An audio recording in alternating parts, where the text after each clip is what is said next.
Making good YouTube videos can feel really hard, but I'm gonna show you some ways to make that a lot easier, some tips, tactics, and strategies. And I'm also gonna give you some of the biggest keys to get more people viewing your videos for starters, and then a major thing you have to have in place if you wanna get people to come back and watch your videos over and over and over again. I'm Jesse with Inspired Video Marketing, where I show you how to build a YouTube-based business. So first thing you gotta get in place is, once you've got the idea for what your video is gonna be about, script it out. Now, this can vary depending on the type of personality you have and your experience, but if you're a little bit newer to doing videos, you're gonna wanna take a little bit more time figuring out what you're gonna say. So I wouldn't recommend scripting out every single word and sentence, because if you do that, you're gonna get a little bit too bogged down in everything you have to say. So I'd recommend you maybe have like bullet points and then maybe mini bullet points within that. Me, like for this video, I've just got like 6 things I wanna hit on, 5, 6 things I'm gonna hit on, and I'm just gonna go off the cuff because I've been on camera for a while, so I'm pretty comfortable with just speaking about what I need to speak about, and I don't need a lot of direction.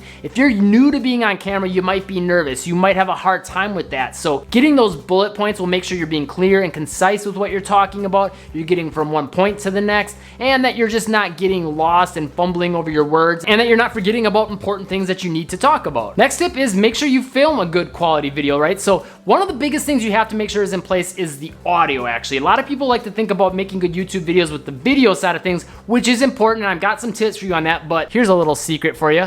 A nice boom mic. I'll link you down below where you can get this boom stand that I'm using and this microphone. It was pretty cheap and plugs right into my camera and gives me good professional audio, and it's nice and close to my mouth. Now, if you don't want to go buy a mic, you could always just get closer to the camera, and that can help, but then you're really close to the camera and it looks kind of weird, right? So if you can get something like this or a lav mic that clips onto your shirt, that will help improve your audio quality immensely. And that's a big factor for pretty much most YouTube videos, unless you're doing ones that are just more like action sequences where the audio doesn't matter quite as much. Then in those instances, you might not need to bother. As far as the camera equipment goes, a lot of people think you need expensive equipment. You do not. It's more about how you use it and the lighting. So one thing I would recommend is getting some good solid lighting. Simply having a window. I got a window open here to the side, that's bringing daylight into me. I got a nice LED light up above in our light fixture, but I got a really bright light bulb, so that gives some good light. And then I got a ring light coming at me from here, so I've got light coming from all over, and it just lights up my face nice and evenly. Maybe you want more of that side shadowed effect, you know, whatever you're going for,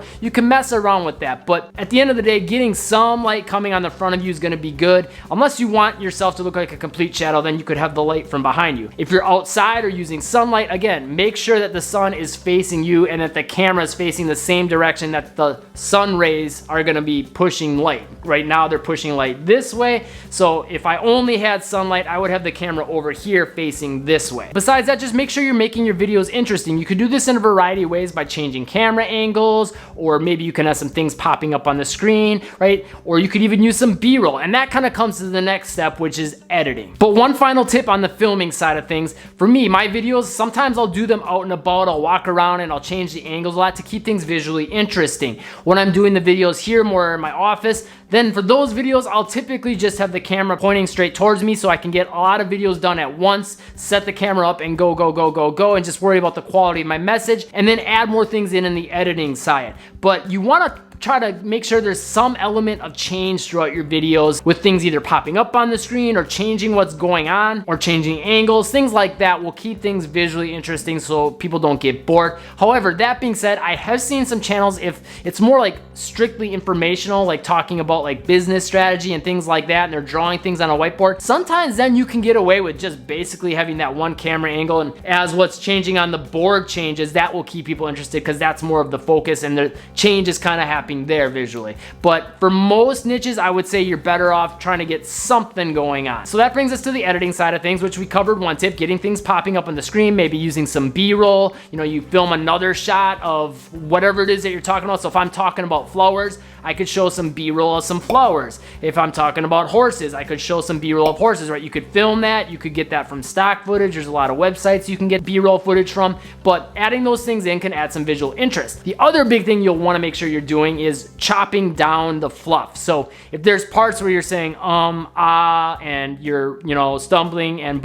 I don't know, over your words, chop those parts out. Now you don't have to go crazy and chop out every single if you're new to camera and you're nervous and you're saying a lot of because that's gonna take a lot of time to chop out all those ums. But try to get the major ones out, and if you're like repeating information over and over and over again, try to delete that out. That way, when people watch your video, they can go through the entire thing and they're getting a nice stream of thoughts and ideas. And then the only time you'd repeat something is maybe if it's really important to a point you made earlier in the video and you needed to reiterate it to give people that quick reminder. And honestly, that's probably the first thing I'd recommend you do, is get that whole timeline figured out as far as getting rid of the ums, getting rid of the repeating information, and then you can add like the B-roll and the stuff popping up on the screen and all of that. And then what you'd want to do is watch back through the entire video and say, does this keep me entertained? Does it keep me engaged? Is there anything I missed that maybe is being repeated over and over again? Is there a lot of ums? Is there a lot of dead spaces where I'm pausing and not saying anything, right? Things like that. Now here's how you get people watching your videos over and over and over again, and then I'll give you the big key to get people watching your videos to begin with. So to get people watching your videos over and over again, the first thing you want to do is, first of all, put out videos every week. Now, some niches, I understand it can be hard to put a video out every week if it's something that just takes a lot of time just to make one video. So if that's not possible, then fine, maybe go like every 2 weeks, but ideally go once a week. And there's a really important reason for this.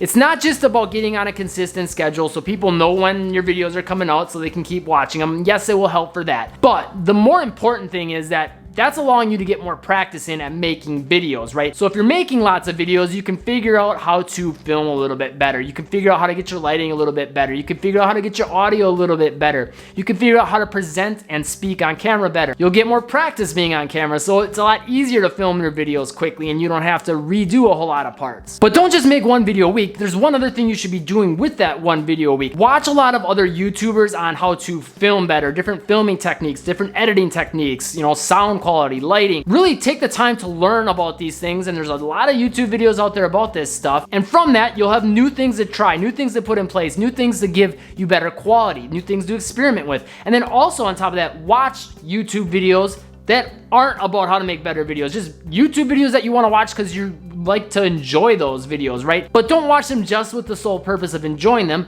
Really analyze them and break down what they're doing with their editing, the types of shots they're doing, the angles, what they're doing for B-roll maybe, or things popping up on the screen, right?